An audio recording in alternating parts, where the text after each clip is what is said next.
Hi friends, அடுத்தப்புறமா என்னென்னு பார்க்கலாம். இப்போ பார்த்தீங்கன்னா, நம்ம சீதா வந்து அழுதுட்டு இருக்கிறதுனால, நம்ம மீனா பார்த்தீங்கன்னா, அருணை பார்த்து பேசுகிறாங்க இல்லையா? இந்த மாதிரி சீதா வந்து உங்கள் அம்மா ஸ்தானத்தில் இருப்பா, அவளை பாசமாக பார்த்துக்கோங்க, எங்கள் மேலே இருக்க கோவத்தை அவள் மேலே காட்டாதீங்க அப்படின்ற மாதிரி சொல்லிட்டு போயிடுறாங்க.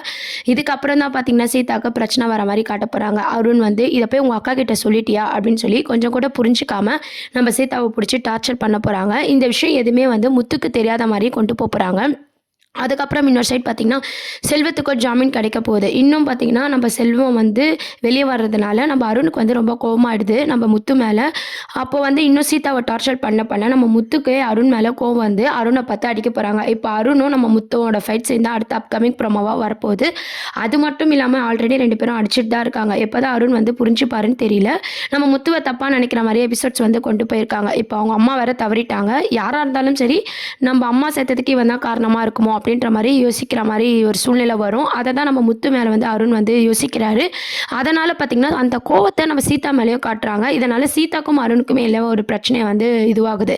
அதுக்கப்புறம் பார்த்திங்கன்னா, என்ன தான் தப்பு பண்ணாலும், நம்ம ரோகிணி வந்து என்ன தான் வில்லத்தனம் பண்ணாலும், நம்ம ரோகிணிக்கு ஒரு பாசிட்டிவாக வந்து எபிசோட்ஸ் வந்து கொண்டு போகிறது பார்க்கவே ரொம்ப போரிங்காகவும் இரிட்டேட்டிங்காகவும் தான் இருக்குது. இப்போ பார்த்திங்கன்னா, நம்ம முத்துக்கு கஷ்டம் வருது, மீனாவும் வந்து அழுதுட்டு இருக்க மாதிரி காட்டிகிட்டு இருக்காங்க. சைடில் பார்த்திங்கன்னா, ரோகிணி எவ்வளோ தான் தப்பு பண்ணாலும் நம்ம மனோஜை வந்து எப்படி வந்து நம்ம பக்கம் இழுக்கலாம் அப்படின்ற மாதிரியும், அவங்க மேலே வந்து நம்ம மனோஜ் எப்படி லவ்வாக இருக்காங்க அப்படின்ற மாதிரி காட்டிகிட்டு இருக்காங்க. அப்போது ரோகிணிக்கு இவ்வளோ தப்பு பண்ணவங்களுக்கு இதுதான் தண்டனையா அப்படின்ற மாதிரி எபிசோட்ஸ் வந்து கொண்டு போகிறாங்க. ரோகிணிக்கு ஃபேவராக தான் இப்போ கூட வந்து மூவ் ஆகிற மாதிரி காட்டிகிட்டு இருக்காங்க.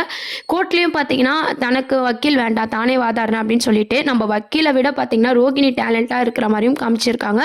அவங்களோட பேச்சு திறமையில பார்த்தீங்கன்னா, நம்ம மனோஜ் மேலே வந்து எந்த தப்பும் இல்லை, நானும் மனோஜை தான் சேர்ந்து வாழ போகிறோம், எல்லா தப்பும் வந்து விஜயா மேலே தான் அப்படின்ற மாதிரி விஜயா மேலே பழிய தூக்கி போட்டு மனோஜை இவங்க பக்கம் வந்து கூட்டுக்கிற மாதிரியான ஒரு எபிசோட்ஸ் தான் அடுத்த அப்கமிங் ப்ரோமோவாக வருது.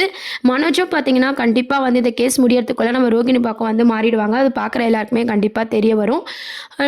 மனோஜ் வந்து ஒரு ஸ்டெடி மைண்ட் பர்சனாக வந்து காட்டல. அவர் பார்த்தீங்கன்னா அப்பப்போ ரோகிணி மேலே லவ் இருக்கிற மாதிரியும், சேம் டைம் பார்த்தீங்கன்னா நம்ம விஜயா கிட்ட வந்து அவள் வேண்டாம், அவளை நான் டைவர்ஸ் பண்ணுறேன் அப்படின்ற மாதிரி மாற்றி மாற்றி பேசிகிட்டு இருக்காரு. இப்போ பார்த்தீங்கன்னா மனோஜ் வந்து டபுள் கேம் ஆடுற மாதிரியான எபிசோட்ஸ் தான் காமிச்சிட்டு இருக்காங்க. கோர்ட்லேயும் பார்த்தீங்கன்னா நம்ம ரோகிணி தான் வந்து மறுபடியும் வாதாட போகிறாங்க. ரோகிணிக்கு ஃபேவராக தான் தீர்ப்பு வரப்போகுது, திருப்பியும் வந்து தள்ளி போகுது, இந்த மாதிரியான சீனும் வரப்போகுது. இதுக்கு நடுவில் பார்த்தீங்கன்னா அந்த வீட்டோட டாக்குமெண்ட்ஸான பிரச்சனையும் வரப்போகுது. இப்போ விஜயாவும் நம்ம மனோஜை தான் அந்த டாக்குமெண்ட்ஸை வச்சுருக்காங்க இல்லையா?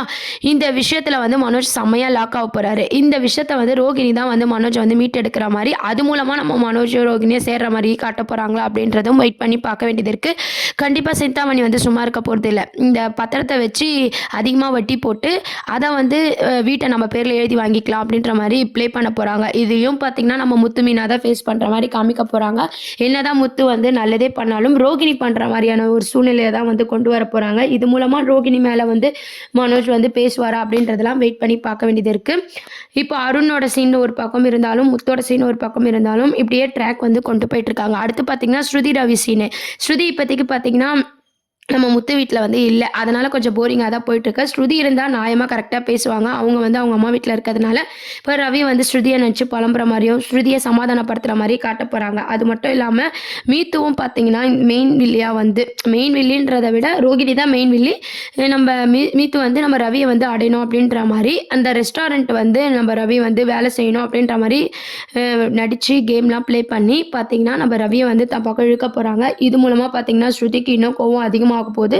ரவிக்கும் ஸ்ருதிக்கும் உள்ள பிரச்சனை ஒரு பக்கம் கொண்டு போயிட்டு தான் இருக்காங்க. இப்போதைக்கு பார்த்தீங்கன்னா நம்ம ஸ்ருதி வந்து முத்து வீட்டுக்கு வர மாதிரி காட்ட மாட்டாங்க. இந்த மாதிரியான ட்ராக் தான் கொஞ்ச நாள் வந்து மூவ் பண்ணிட்டு இருக்க போகிறாங்க.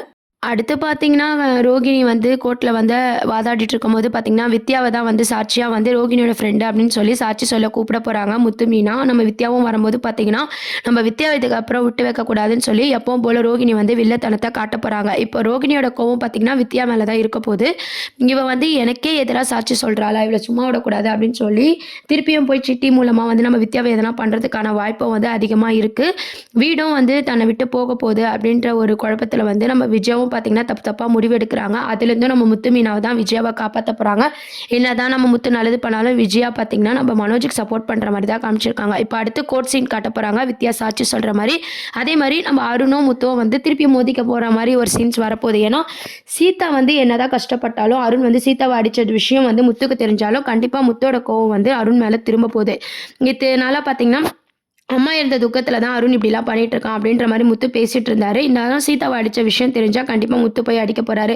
இந்த ஒரு ட்ராக் இந்த மாதிரியான நெறைய ட்ராக் தான் வந்து கொண்டு வர போறாங்க. ரோகிணி திருப்பியும் பார்த்தீங்கன்னா, ரோகிணிக்கு ஃபேவரா தான் கொண்டு வர போறாங்க. என்ன ஆக போகுதுன்னு சொல்லி வெயிட் பண்ணி பார்ப்போம். இதெல்லாம் தான் அடுத்த ப்ரோமோவா இருக்கு. இத பத்தி நீங்க என்ன நெனைக்கிறீங்க அப்படின்றத கீழ கமெண்ட் செக்ஷன்ல சொல்லுங்க. சேனலையும் மறக்காம சப்ஸ்கிரைப் பண்ணுங்க. தேங்க்ஸ் ஃபார் வாட்சிங்.